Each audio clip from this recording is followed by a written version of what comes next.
Here's my garden after 30 days. Doesn't even compare. Let me show you the magic of aquaponics, the tips, and what it can achieve for you. To start this test, I used an old 75-gallon aquarium I bought back on Craigslist for about 50 bucks, as you can see here. Yeah, in the past, I didn't have good luck growing plants indoors, so I came up with this plan to compare the difference, if any. Here I'm adding high-intensity LED lighting on the wall, and then I'll be putting on the translucent film taped to the back of the tank. This will really help in brightening up the tank. So our checklist is simple. You'll need an aquarium that is established with a good bioculture in it. I would say a minimum of 6 months. 2, your aqua tank needs to be higher than your aquarium so that you can gravity feed the drain back to the aquarium. And 3, you'll need a submersible pump to supply the water to the tank. Accessories like lights, well, I used 2 shop lights, approximately $40. Baked clay media, I'll leave a link below. It is the most popular in the commercial grow houses. And finally, we'll cover some plumbing options for you before the end of the video. Aquaponics is similar to hydroponics, that is, growing plants without dirt, with the exception that we're using fish water to supply the nutrition to the plants. I call it the bioculture.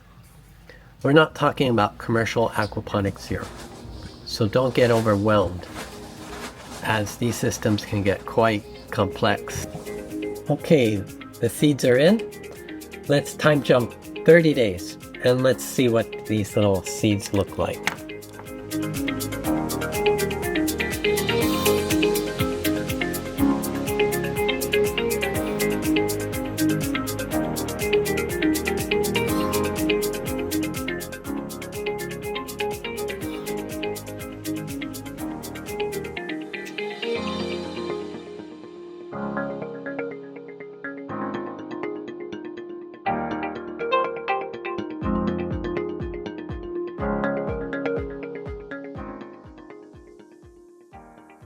Hello everyone, I'm Rick.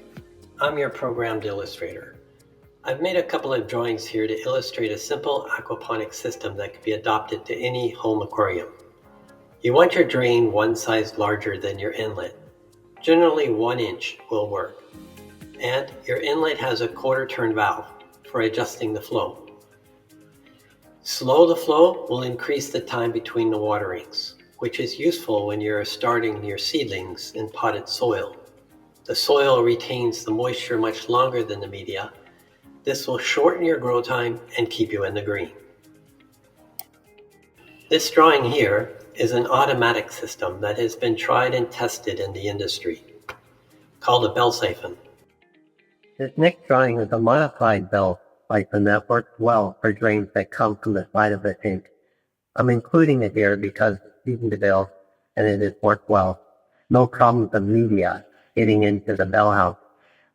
Just cut a quarter inch off the bottom of a 1 inch PVC pipe to look like this.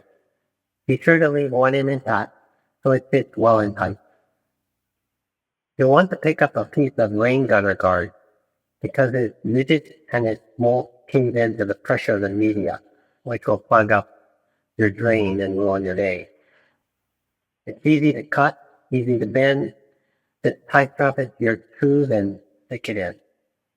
And be sure to put the open end down to create the bell siphon effect.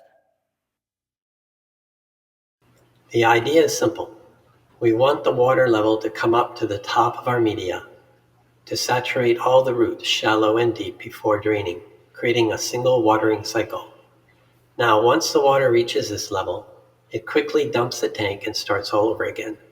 Keeping the roots moist and allowing the air exposure is healthy for the biomass and oxygenates the water, preventing root rot and other issues.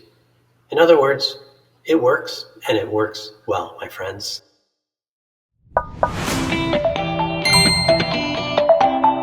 Before I finish up here, I'd like to point out that grow tanks are easy to build with glass panels and silicone because they don't need to hold a lot of water. This will give you a little insurance if you're trying it for the first time. The best news is that you'll create the perfect size tank and save a little money. Nothing wrong with that. Oh, I almost forgot. A quick review. Takeaway tips for aquaponic farming. The greatest value it offers you is protection from the spring frost and hail. And equally important, a huge start in the growing season, especially if you live in the north. 2, it gives you the opportunity to transplant your seedlings deeper in the soil versus shallow seed planting. It just takes a few days for the first couple of inches of soil to dry up after a rain. By transplanting, you're able to get the roots deeper, much deeper, than seed planting. 3, aqua farming is totally clean and free from insects. And the best for last, there are no seasons in aquaponic farming. That's great. Enjoy your farming. Until the next time.